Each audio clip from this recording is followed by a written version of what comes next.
वैसे guys I hope you are doing well. ये we're welcome to study love family. तो कैसे हो दोस्तों, मैं आशा करता हूँ शानदार तरीके से आप लोग अपनी लाइफ को एंजॉय कर रहे हो, अपनी सेहत, फैमिली और पढ़ाई का ध्यान काफी अच्छे से रख रहे हो।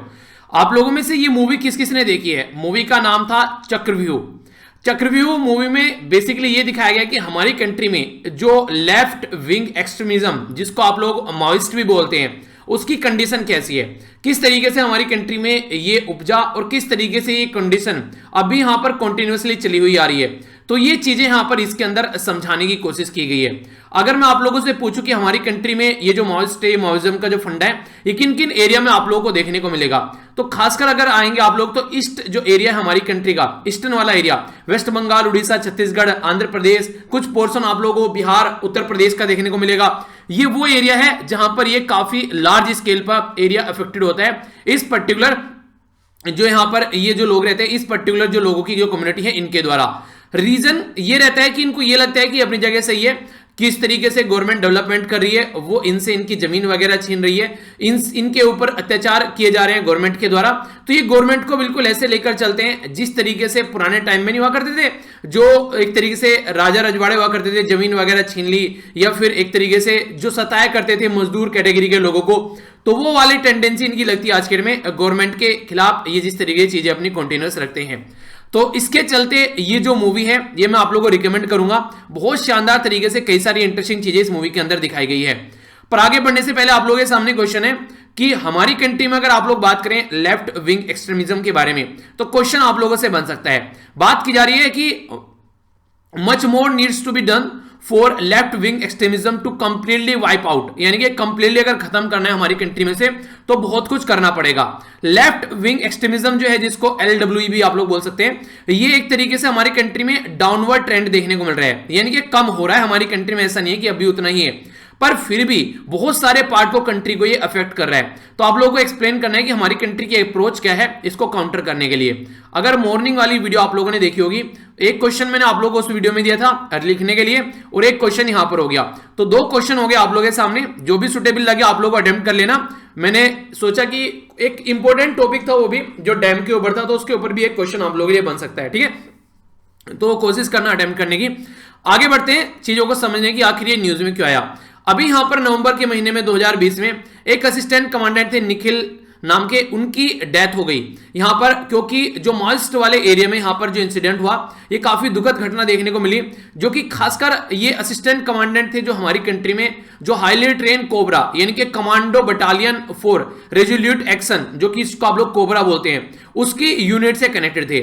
और यहां पर आईईडी, जिसको इम्प्रोवाइज्ड एक्सप्लोजिव डिवाइस आप लोग बोलते हैं, उसकी वजह से ब्लास्ट हुआ और इनकी जान चली गई। तो इसने फिर से हाईलाइट कर दी हमारी कंट्री में कि हमारी कंट्री में जो इंटेलिजेंस सिस्टम है वो किस डायरेक्शन में चल रहा है, कैसा इंटेलिजेंस सिस्टम है हमारी कंट्री का। तो ये इनके द्वारा यहां पर फिर से चीजें हाईलाइट कर दी। अगर बात करें हमारी कंट्री में एंटी माओइस्ट ऑपरेशन के बारे में, तो काफी लार्ज स्केल पर ये हमारी कंट्री में बहुत सारे एरिया में ये रेगुलरली आप लोगों को देखने को मिलते हैं। पर फिर भी हमारी कंट्री में आज की डेट में भी ये प्रॉपर वे में आप लोगों को माओइस्ट जो है वो अपनी जो एक पकड़ बनाकर रखे हुए आप लोगों को देखने को मिलेंगे।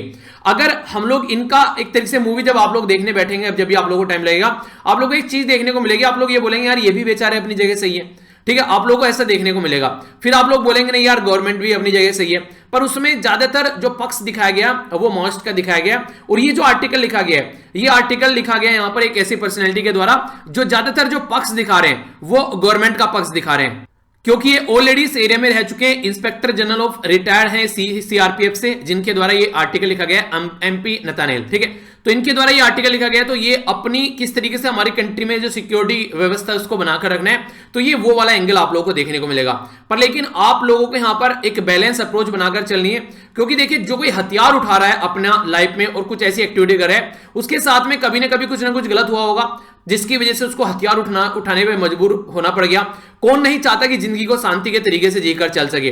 अगर पर्टिकुलर पर्सन हथियार उठाकर बैठ रहा है और अपनी जान को दांव पर लगा रहा है, 24 घंटे उसे ये डर है कि कोई गोली ना मार दे आकर, तो कहीं ना कहीं कोई ना कोई प्रॉब्लम फेस करी ही होगी उसने, किसी ने उसके साथ में कुछ गलत किया होगा, कोई पर्टिकुलर इंडस्ट्रियलिस्ट आके वहां पे इनकी जमीन छीनकर चला गया होगा, कोई इसी तरीके से वहां पर पर्टिकुलर एरिया कोई इनका डिस्ट्रॉय कर दिया होगा, इनको रिप्लेस होना पड़ा होगा वहां से।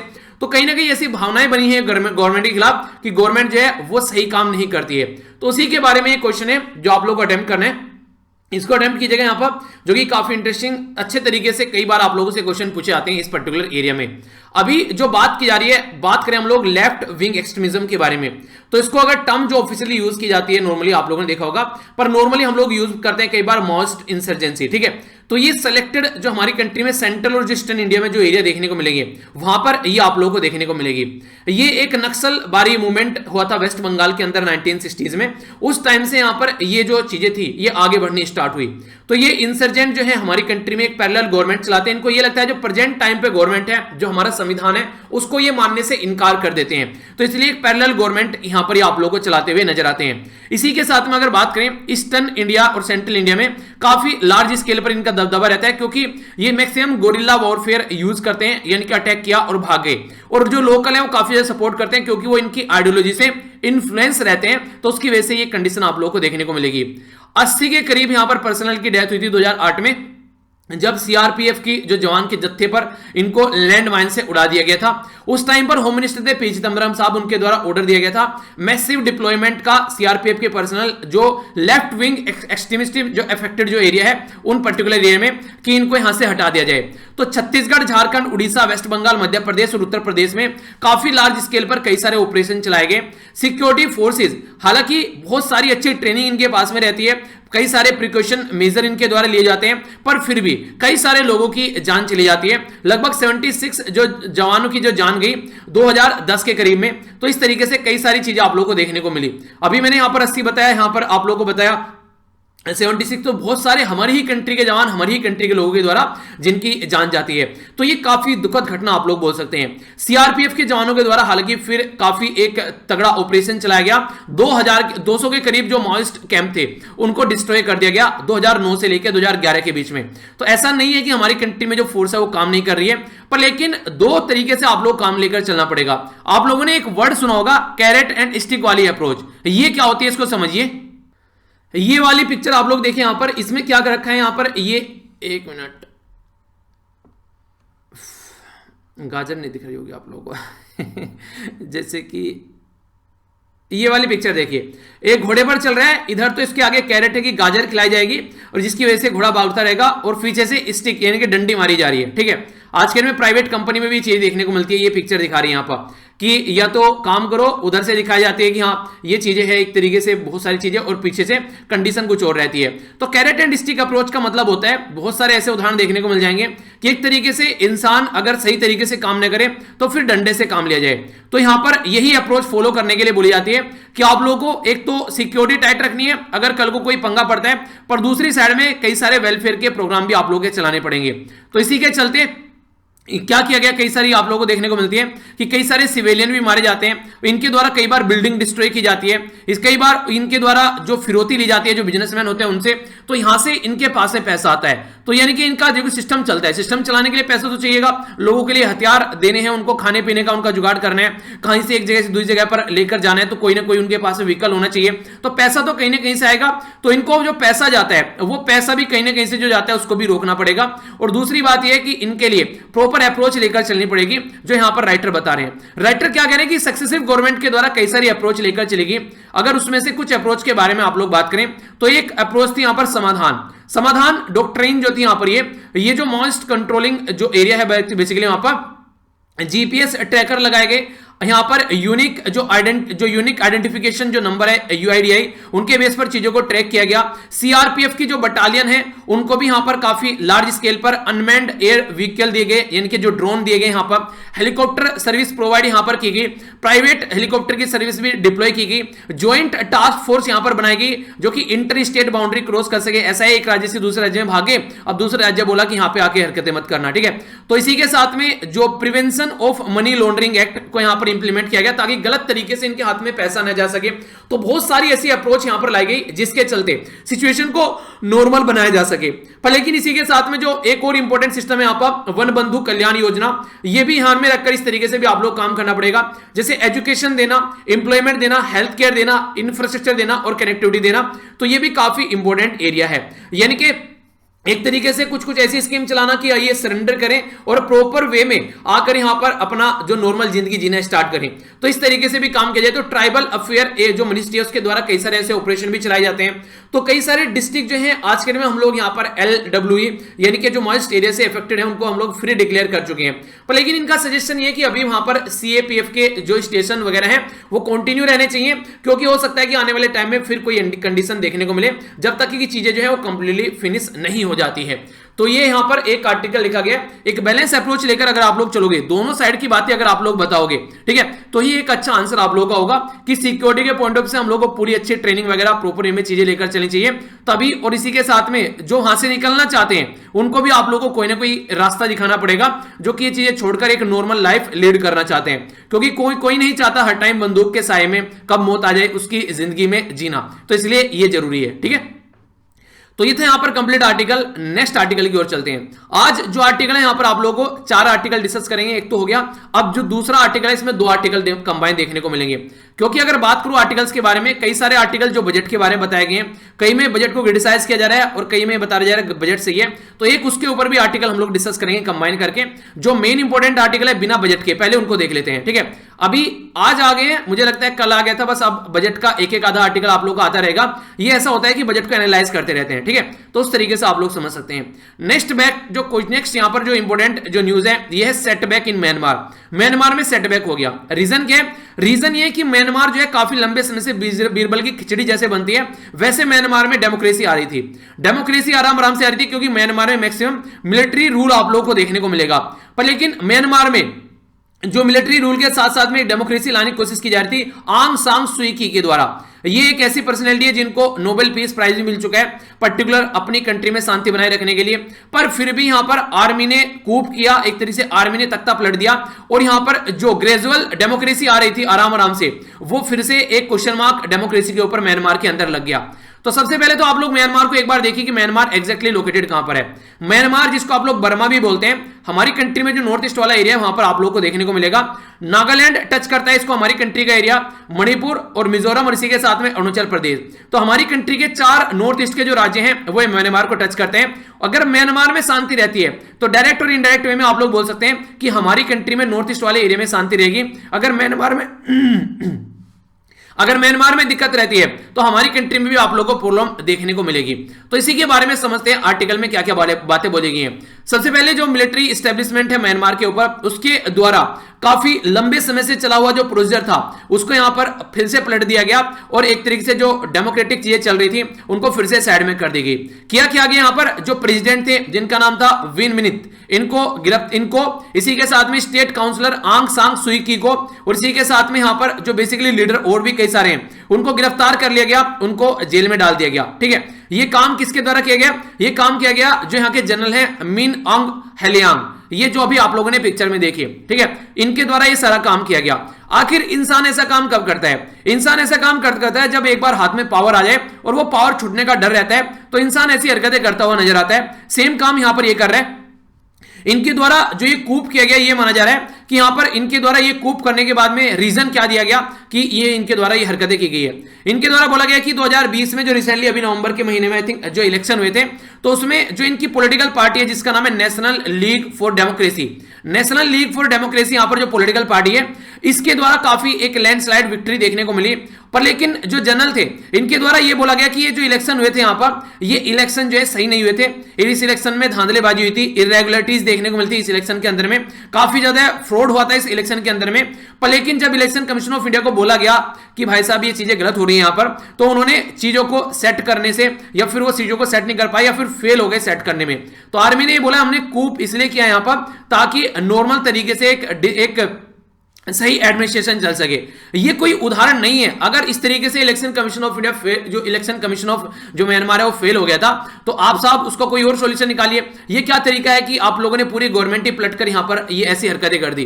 तो ये देखिए इनकी कंट्री के अंदर अगर आप लोग पुराने टाइम में भी अगर उठाकर देखेंगे, जैसे मैं आप लोगों को यहां पर बताऊं, एक सेकेंड, ये देखिए 1962 में ऐसा हुआ यहां पर जैसा अभी देखने को मिल रहा है 1962 में, 1988 में सेम कंडीशन देखने को मिलती, 1990 में सेम कंडीशन देखने को मिली थी। तो ये कूप करना यहां पर बड़ा ही एक नॉर्मल सा फिनोमिनन है। वो नहीं है कि अगर जो घर में अगर बड़े जो हैं वो बदतमीज होंगे तो काफी ज्यादा चांसेस होते हैं कि बच्चे भी आगे चलकर बदतमीज होंगे, पर लेकिन घर में अगर बड़े जो हैं वो सभ्य लोग होंगे और अच्छे से सोसाइटी के हिसाब से लाइफ को लीड कर रहे होंगे तो उनके बच्चे भी एक सभ्य बच्चे आप लोगों को देखने को मिलेंगे। तो वही कंडीशन आप लोग यहां पर समझ सकते हैं जब ऑलरेडी पूर्वजों ने, जब आर्मी के जो पूर्वज हैं ऑलरेडी इनके जो मिलिट्री वाले, जो ऑलरेडी जब भी उनको पावर की जरूरत पड़ी थी उन्होंने सिमिलर एक्शन किया, डेमोक्रेटिक गवर्नमेंट को पलटा और पावर में आकर बैठ गए। तो ये कंडीशन इनके द्वारा पहले से ही फॉलो करती हुई आई जा रही है। तो फिलहाल जो प्रेजेंट टाइम में जो लोग हैं उनको भी लगा यार क्यों ना हम भी इस चीज का मजा ले लें। तो अभी यहां पर आर्मी के द्वारा जो आर्मी के द्वारा अगर बात करें गवर्नमेंट के अंदर तो इनका काफी बड़ा रोल रहता है। जब यहां पर बात की गई, पहले आर्मी का पावर थी यहां पर, फिर यहां पर इलेक्शन हुए तो बोला आधी डेमोक्रेसी ला देते हैं। आधी डेमोक्रेसी का मतलब क्या था? आधी डेमोक्रेसी का मतलब यह था आज की डेट में भी इनकी आर्मी के पास में 4 पार्लियामेंट्री सीट है जिनको नॉमिनेट किया जाता है। आर्मी, समझ रहे हो कि आर्मी इलेक्शन लड़ रही है। हमारी कंट्री में सोच के देखो एक बार कैसा लगेगा, एक तरीके से कि आर्मी इलेक्शन लड़ रही है। इनकी आर्मी के पास में डिफेंस, बॉर्डर और इसी के साथ में जो इंटीरियर जो पोर्टफोलियो आप लोगों को देखने को मिलेंगे, यानी कि कई सारी मिनिस्ट्री इनकी आर्मी के पास में रहती है। समझ रहे हैं आप लोग कंडीशन? यानी कि इनकी कंट्री में आर्मी के पास में कई सारी पार्लियामेंट की सीट रहती है, आर्मी के पास में इनकी कंट्री में कई सारी मिनिस्ट्री रहती है। इससे आप लोग अंदाजा लगा सकते हैं कि आर्मी किस एरिया में खेलती है। अभी यहां पर इसी साल जो है ये जनरल साहब हैं, ये रिटायर हो रहे थे। इनको लगा यार रिटायर होने के बाद में तो कहानी खत्म हो जाएगी, सारी पावर चली जाएगी, क्यों ना थोड़ा सा मजा ले लूं। तो इनके द्वारा अपना इनके द्वारा तो स्टेप उठाया गया, अपना जो एक पावर को मेंटेन रखने के लिए लंबे समय तक तख्ता पलट दिया। और भाई 1 साल तक तो यहां पर कुछ नहीं होने वाला है, तो आगे आने वाले टाइम में देखेंगे क्या सिचुएशन बन सकती है। काफी सारे लोगों के द्वारा बताया जा रहा है कि जो इनकी जुनता जो लीडर है यहां पर, इसको इनके जो इनकी मिलिट्री है उनको बीजिंग के द्वारा काफी लार्ज स्केल पर सपोर्ट किया जा रहा है। और बीजिंग जो है यहां पर, क्योंकि यूएस से जब पावर में आएंगे जो प्रोपर में जो बाइडन, वो जब तक यहां पर इन सब मुद्दों की ओर को देखेंगे तब तक बहुत लेट हो चुकी थी और एक डेमोक्रेटिक जो सिस्टम स्टैब्लिश किया गया था वो उखड़कर दूर जा चुका होगा। तो एक और चैलेंज यहां पर सामने रहेगा जो यूएसए के एडमिनिस्ट्रेशन के द्वारा उनको जब तक अपने पैर जमाने का मौका मिलेगा। आंग सान सुई की जो है यहां पर, ये 2015 में पावर में आई थी और इनको द्वारा कोशिश की जा रही थी कि डेमोक्रेसी की ओर ये एक कदम उठाकर चलेंगी, पर लेकिन ऐसा कुछ हुआ नहीं। एक्चुअली जैसा इनके द्वारा सोचा गया था ऐसा कुछ ग्राउंड लेवल पर देखने को मिला नहीं, क्योंकि ये भी कहीं ना कहीं कई लेवल पे फेल हो गई अपनी प्रॉपर सिस्टम को एस्टेब्लिश करने में। सबसे पहले तो एक्सेप्ट किया गया इनके द्वारा पावर का जो ड्यूअल सिस्टम है, यानी कि आर्मी और जो इलेक्टेड गवर्नमेंट है वो पैरेलल में पावर को लेकर चलेगी। दूसरा, ये फेल हो गई डेमोक्रेसी को अपनी पार्टी के अंदर भी लाने में। जैसे बोले थे ना कांग्रेस के अंदर डेमोक्रेसी नहीं है आज के डेट में, हालांकि है तो किसी भी पार्टी के अंदर नहीं प्रॉपर वे में अगर देखा जाए तो हर एक पार्टी में किसी पर्टिकुलर एक लीडर का दबदबा रहता है या फिर 2 पर्टिकुलर कोई पर्सन या 3 जो कि पूरी पार्टी चला रहे होते हैं। पर लेकिन फिर भी कांग्रेस के अंदर तो ऐसा लगता है कि एक पूरा परिवार ही बस पार्टी चला रहा है और वही चलाता रहेगा। कई बार सजेशन दिया जाता है किसी बाहर के लोगों को भी, भैया एक तरीके से आकर थोड़ा सा तो एक वो नहीं कहते कि मौका दो कि ये भी गवर्नमेंट चला सके, पर लेकिन आज तक ऐसा हुआ नहीं है। उनके हाथ में ही पूरा जो चिट्ठा रहता है वहां पर। तो सेम कंडीशन यहां पर देखने को मिलेगी कि पार्टी के अंदर भी डेमोक्रेसी नहीं थी। और रोहिंग्या कम्युनिटी के इश्यू पर, जिसको काफी लंबे समय तक रोहिंग्या जो कम्युनिटी थी जिनको मारा गया, ये नोबेल प्राइज जो विनर थी इनके द्वारा इसके ऊपर भी कोई भी क्वेश्चन मार्क नहीं उठाया गया। अच्छा, नोबेल प्राइज इनको कब मिला था क्या आप लोगों को याद है? जाकर एक सर्च कीजिएगा और बताइएगा। आंग सान सुई की जो है वो बैलेंस बनाकर चलने की कोशिश कर रही थी। उनका चक्कर क्या था? उनका चक्कर यह था कि यार अगर मिलिट्री को गुस्सा दिलाएंगी तो मिलिट्री उल्टी सीधी हरकतें कर देंगी। पर लेकिन फिर भी उनके द्वारा ये ज्यादा लंबे समय तक चीजें टिकने वाली नहीं थी, क्योंकि दोनों की जो आइडियोलॉजी थी वो कंप्लीटली अलग थी। तो जो बैलेंस बनाने वाली बात है वो लंबे समय तक टिकने वाली नहीं थी। आंग सान सुई की एक साइड में सोचती है तो मिलिट्री दूसरी साइड में सोचती है। मिलिट्री क्या है, वो एक तरीके से अपना एक ऐसा स्ट्रेटेजिक इंटरेस्ट बनाने की कोशिश करती है ताकि पावर जो है उनके हाथ में बनी रहे। ठीक है, अगर बात की जाए हमारी कंट्री के द्वारा कई सारे ऐसे स्टेप उठाए गए अगर देखा जाए ताकि चीजों को नॉर्मल बैलेंस बनाकर हम भी चल सके। तो पहले जो यहां पर बात की जा रही है ये इंडिया के बैलेंस की बात की जा रही है। इंडिया ने आंग सान सुई के साथ में अच्छे रिलेशन रखे, इसी के साथ में इंडिया ने यहां पर इनकी मिलिट्री के साथ में भी अच्छे रिलेशन रखे ताकि सिचुएशन जो है वो नॉर्मल बनी रहे। इसके चलते यानी कि हम लोग समझ रहे थे यहां पर एक 2 मुही गवर्नमेंट चल रही है, तो दोनों के साथ में हम लोग काम करना पड़ेगा, क्योंकि हमारे नॉर्थ ईस्ट के साथ में शांति बनाकर रखनी है। और दूसरा, म्यांमार के अंदर जो मोनोपोली है यहां पर चाइना की, वो खासकर इंफ्रास्ट्रक्चर डेवलपमेंट के लिए या कोई और सारी चीजों के लिए, तो उसको भी हम लोग कहीं ना कहीं आज की डेट में चाहते हैं कि वो वहां पर न रहे। तो इसीलिए हम लोग काफी लार्ज स्केल पर म्यांमार का जो रोहिंग्या वाला इशू था उस पर शांति बनाकर रखी हम लोगों ने, कोई स्टेप नहीं उठाया। बांग्लादेश गुस्सा था इसकी वजह से, बांग्लादेश कह रहा है यार ये हरकतें चल रही है, आप क्यों चुप हैं, आप तो इस एरिया में काफी बड़ी कंट्री है, आपको तो कम से कम बोलना चाहिए। पर इंडिया ने अपने एरिया को ध्यान में रखते हुए ये सारी चीजें कुछ भी ऐसा नहीं किया और अपना शांति बना के रखी। क्यों? क्योंकि रोहिंग्या कम्युनिटी को जो भगाया जा रहा था वहां पर काफी बड़ा रोल था म्यांमार की आर्मी का। गवर्नमेंट के बारे में अगर बात करें अपनी कंट्री में, तो फिलहाल की जो बातें की जा रही है, ये बात की जा रही है कि आज की डेट में देखिए यूएसए और जो चाइना है वो अपने हिसाब से चल रही है। एशिया में इंडिया भी एक पावर के तौर पर है और हम फिलहाल नॉन परमानेंट मेंबर भी है, तो हमको एक रेस्पॉन्सिबल बिहेवियर यहां पर दिखाना पड़ेगा। इस तरीके से आप लोग चुप नहीं रह सकते। जैसे अगर पास्ट में आप लोग बात करें, ये कंडीशन यहां पर देखने को मिली है, तो कई बहुत बड़ा कंसर्न आप लोग अपनी कंट्री के लिए बोल सकते हैं। पहले यहां पर आप लोग ये समझिए, इसके एक मिनट, ये वाला आप लोग अच्छे से यहां पर चीजें समझ पाएंगे। अगर बात करें यहां पर तीन मुद्दों पर यहां पर फोकस किया गया है। ये तीन मुद्दे जो है यहां पर, ये तीन मुद्दे हैं। पहला तो आइडियोलॉजी में काफी डिफरेंस देखने को मिला। जो इनकी पॉलिटिकल जो पार्टी है, खासकर जो आंग सांग सुई के अंदर में काम कर रहे हैं, उनकी जो एक तरीके से आइडियोलॉजी है वो डेमोक्रेसी लाने की है। पर आर्मी जो है वो अपने आप को गार्जियन बना के चल रही है कि हम लोग पापा है स्टेट के, हम लोग देखेंगे क्या क्या चीजें हम लोग को नॉर्मल रखनी है। तो एक तरीके से दोनों के बीच में काफी लार्ज स्केल पर झड़प थी। एक अपने हिसाब से काम चलाना चाहते, दूसरे डेमोक्रेटिक वे में काम चलाना चाहते थे, तो अपोजिट में थे एक दूसरे के। तो लंबे समय तक नॉर्मल चीजें नहीं रहने वाली थी। स्पेशली अगर बात करें, यहां पर सीरियस डिफरेंस देखने को मिलता था दोनों के ऊपर जब जातीय सामंजस्य के बारे में बात करते थे। ठीक है, तो एक तरीके से इथनिक रिकॉन्सिलिएशन के बारे में बात करेंगे तो एक अलग माहौल था। कॉन्स्टिट्यूशन रिफॉर्म के बारे में बात करें, आर्मी करने ही नहीं देती थी। रोहिंग्या इशू के बारे में बात करें, आर्मी अपना हिसाब से चला रही थी। चाइना पॉलिसी में आर्मी चाहती है कि वो चाइना को थोड़ा सा प्रेफरेंस देकर चले, जो कि डेमोक्रेटिक इलेक्टेड गवर्नमेंट अपने हिसाब से चलना चाहती थी। तो काफी बड़े डिफरेंस कई जगह देखने को मिले।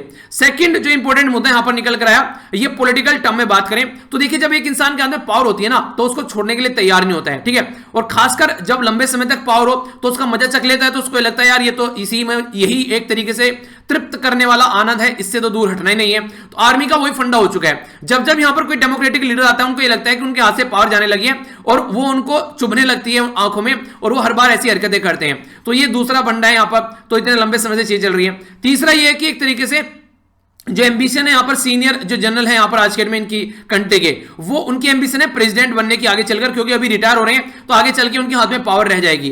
पर लेकिन हमारी कंट्री ने जो बैलेंस बनाया, जो मैंने भी आप लोगों को बताया, वो अच्छा बैलेंस रहा। हमारी कंट्री ने फॉरेन सेक्रेटरी हर्षवर्धन श्रृंगला को भी भेजा यहां पर, ताकि डेमोक्रेटिक गवर्नमेंट से बात की जा सके। और चीफ जो है आर्मी के MM नरवाने, इनको भी भेजा गया वहां पर ताकि शांति बनाकर रखी जा सके। यानी कि इनकी आर्मी और जो इलेक्टेड गवर्नमेंट है, दोनों के साथ में हम लोग बात कर चल रहे हैं। तो इसलिए हम लोग एक बैलेंस में आगे बढ़ रहे हैं इस कंट्री के साथ में। पर लेकिन फिर भी कंसर्न है यहां पर। अगर बात करें प्रॉपर डीप कंसर्न इंडिया के द्वारा दिखाया गया कि हाँ डीप कंसर्न है यहां पर, इस तरीके से अगर कंडीशन बन रही है, जो रूल ऑफ लॉ है उसको इंप्लीमेंट नहीं किया जा रहा, एक डेमोक्रेटिक प्रोसीजर वो है वो फॉलो नहीं किया जा रहा है। तो हम लोगों ने ये बातें बोली, पर लेकिन फिर भी हम लोग ज्यादा कुछ बोलते नहीं है, क्योंकि हम लोग को पता है कि हम लोग को अच्छे रिलेशन बनाकर रखने हैं। ठीक है, ये हो गई हमारी कंट्री, ये हो गई हमारी कंट्री, ये हो गया बांग्लादेश। यहां पर देखने को मिलेगा म्यांमार, जिसको बर्मा बोलते हैं। ये चाइना, इसी के साथ में आप लोग यहां पर पड़ोस में इसके वियतनाम देखने को मिलेगा। ये हो गया लाओस, ये हो गया थाईलैंड, और नीचे हो गया अंडमान वाला एरिया। ठीक है, यहां पर बात करें नाइपाइडो, ठीक है, ये इसकी कैपिटल है। यंगून ये पर्टिकुलर एरिया है। यहां पर इरावड़ी रिवर है, जहां पर इसमें से क्रॉस होकर गुजरती है। ठीक है, इसकी की रिवर के पास में एक यहां पर ये है मांडले, ये पर्टिकुलर इसकी सिटी है इंपोर्टेंट। तो ये पर्टिकुलर म्यांमार हो गया, तो इसके बारे में याद रखिएगा।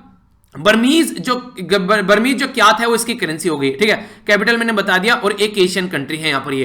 तो ये इसके बारे में इंफॉर्मेशन है, जो कि एक हल्का सा आइडिया इसके बारे में आप लोगों को होना चाहिए। ठीक है, तो ये था यहां पर ये वाला आर्टिकल। आइए अब चलता हूं नेक्स्ट आर्टिकल की ओर। नेक्स्ट आर्टिकल जो यहां पर बात कर रहा है, ये हमारी कंट्री के बजट के बारे में बात कर रहा है। आर्टिकल ये कह रहा है कि अब की बार का जो बजट प्रस्तुत किया गया है, गवर्नमेंट का काफी बड़ा फोकस रहा है कि उन राज्य के ऊपर फोकस किया जाए जहां पर इलेक्शन रहने वाले हैं। केरला, तमिलनाडु, वेस्ट बंगाल, आसाम, ये एरिया ऐसे हैं जहां पर इलेक्शन होने वाले हैं। तो गवर्नमेंट ने इसके लिए स्पेशल पैकेज कई जगह अनाउंस किया है। यानी कि जो बजट है वो कहीं ना कहीं एक तरीके से आज के में ये पॉलिटिक्स का खेल भी बन चुका है। यानी कि जैसे जैसे कहीं इलेक्शन होते हैं, कोई ऐसी कंडीशन देखने को मिलती है, तो बजट भी पॉलिटिसाइज होता हुआ आप लोगों को नजर आएगा। एक न्यूट्रल बजट आप लोगों को देखने को मिलेगा, सही तरीके से जो एक इंडिपेंडेंट बजट होता है, जो कि नॉर्मल तरीके से प्रस्तुत करना चाहिए। और ये हर एक गवर्नमेंट करती है जो भी पावर में होती है। तो ये बजट का पॉलिटिसाइज होना ये सही बात नहीं है, क्योंकि जहां पर पैसा मिलना चाहिए वहां पर पैसा नहीं मिलता है। फिर ये बजट को ध्यान में, ये इलेक्शन को ध्यान में रखते हुए पैसा दिया जाता है, और जो काफी बड़ी प्रॉब्लम क्रिएट करता है। तो ये बातें यहां पर बताई गई है। तो कहां पर बताया? केरला, तमिलनाडु, वेस्ट बंगाल और आसाम। तो यहां पर देख सकते हैं, ये हो गया केरला, ये हो गया तमिलनाडु, ये हो गया वेस्ट बंगाल और यहां आसाम। तो ये वो एरिया है जहां पर आप लोगों को इलेक्शन देखने को मिलेंगे। तो क्या क्या पैसा वगैरह यहां पर दिया गया है, तो यहां पर बात करें 65,000 करोड़ रुपए दिए गए हैं डेवलपमेंट करने के लिए यहां पर नेशनल हाईवे 66 कॉरिडोर केरला के अंदर में। एक तो ये, दूसरा यहां पर बोला गया सेकंड फेज का जो कोच्चि मेट्रो का जो प्रोजेक्ट है केरला के लिए, उसको आगे बढ़ाने के लिए यहां पर पैसा दिया गया है। ये भी एक काफी इंपोर्टेंट यहां पर ये इन्वेस्टमेंट बोल सकते हैं। कई सारे एरिया में जो खर्चा किया जा रहा है, तो कोच्चि यहां पर एक एरिया था। दूसरा यहां पर कोच्चि फिशिंग हार्बर, ये बेसिकली कमर्शियल हब की तरीके से डेवलप करने की कोशिश की गई है। आप लोगों को याद होगा कोविड-19 के टाइम पर बहुत सारी कंट्री से लोग जो है अपनी कंट्री में वापस आए, तो केरला में जो हमारी कंट्री के जो लोग हैं वो काफी लार्ज स्केल पर, जैसे यूनाइटेड अरब एमिरेट्स या फिर दूसरी जो यहां पर ये पर्टिकुलर एरिया में कंट्री है, यहां पर आप लोगों को यहां पर ये आप लोगों को देखने को मिलेंगे। हमारी कंट्री में जो रेमिटेंस है वो काफी लार्ज स्केल पर केरला की साइड, केरला में आप लोगों को देखने को मिलेगा। जो लोग बाहर जाते हैं वो रेमिटेंस लेकर आते हैं। ये रेमिटेंस क्या होता है, जब बाहर कोई पैसा कमाता है और वो अपने घर पैसा भेजता है तो उसको रेमिटेंस बोलते हैं। और रेमिटेंस खासकर तब बोला जाता है जब बाहर विदेश में कोई पैसा कमा रहा हो, अपने घर भेज रहा हो, ठीक है। तो ये इस तरीके से जो रेमिटेंस है हमारी कंट्री में काफी आता है। और खासकर अगर साउथ इंडिया में बात करें, यहां पर इस पर्टिकुलर एरिया में, यहां पर जो प्रेजेंट गवर्नमेंट है इसके जो यहां पर अभी पांव भी नहीं जमे, तो अपने पांव जमाने की भी कोशिश यहां पर प्रेजेंट गवर्नमेंट कर रही है।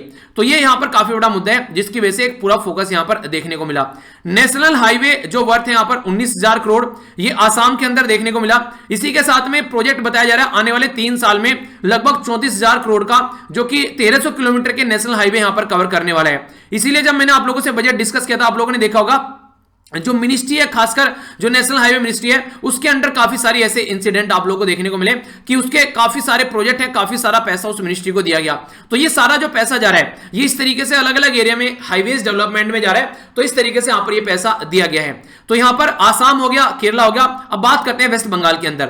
वेस्ट बंगाल के अंदर इकोनॉमिक कॉरिडोर की बात की जा रही है जो कि 675 किलोमीटर कवर करेगा नेशनल हाईवेज। तो इसके लिए बोला गया कि 25,000 करोड़ रुपए का इन्वेस्टमेंट यहां पर वेस्ट बंगाल के अंदर किया जाएगा। तो ये भी पूरा जो फोकस दिया गया है, अकॉर्डिंग टू राइटर ये बोल रहे हैं कि इस पर्टिकुलर एरिया में इलेक्शन को ध्यान में रखते हुए ये पूरा फोकस दिया गया है। इसी के साथ में अनाउंस किया गया यहां पर बिगिनिंग ऑफ सोनार बंगला।